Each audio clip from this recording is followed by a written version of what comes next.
Hi there, it's Bobby Baggio, and I want to talk to you about listening in a virtual environment.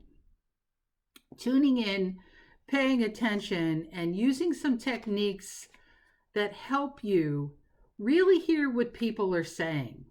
Peter Drucker said the most important thing about communication is being able to hear what isn't said.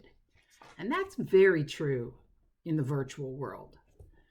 The first technique we're going to talk about is something called active listening. And active listening is a little bit more than paying attention. It's paying attention with a general willingness to understand that the other person deserves your attention and your respect. The next thing we're going to talk about is something called reflective listening. And reflective listening is a technique where you not only take in, but you reflect back what the person has said. Responsive listening is sort of the next level. And responsive listening is not only reflecting back, but reflecting back with a response from you that either affirms or doesn't affirm what the person is saying, but definitely acknowledges the fact that you're paying attention. And the last technique is intuitive listening. And intuitive listening in the virtual environment is kind of reading between the lines. It's hearing what a person says, but not only taking in the audio, taking in the facial expressions, taking in the tone, taking in the emotions, taking in the feeling, and really taking it to a different dimension, a different level, which is really important because the virtual environment is one where people will do things and say things, as Carl Jung expressed it, de-individuate.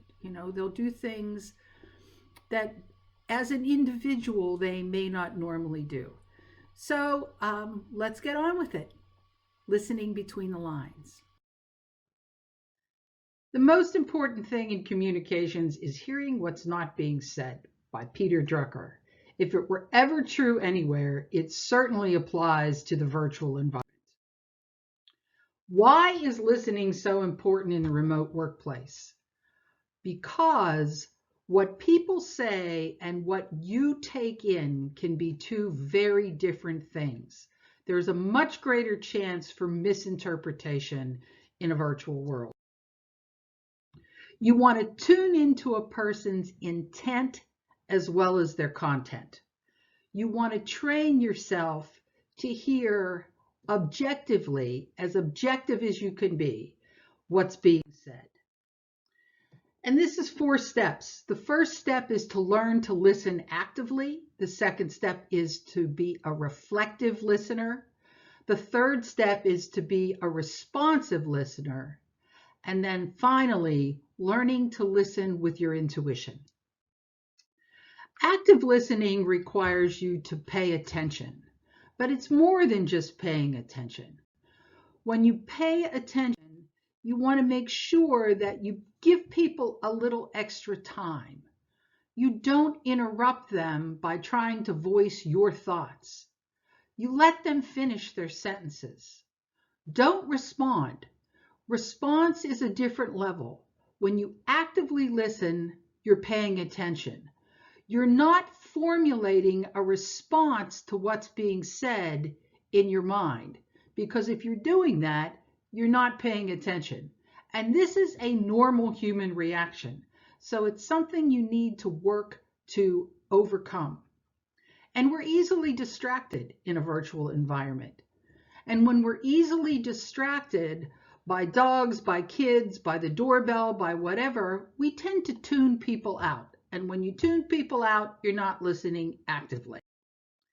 The second step in listening is reflective listening. Once you learn to listen actively, the next step is to reflect back, paraphrase the message, repeat the message, so that what you think you're hearing is what you're actually hearing. Try to remember the important points of what someone is saying. Ask questions about what you don't understand, the information that's missing, and ask the person that's speaking to clarify any information that isn't clear to you. The next step is responsive listening. This is where we go to almost instantly. And responsive listening, you need to avoid jumping to conclusions. Our minds are very, very quick. So we put things together and we want to come up with a conclusion, a solution, something that's definite. You want to kind of avoid that with responsive listening. You don't want to make up your mind too quickly. And you don't want to answer with advice. You want to learn to speak in I statements.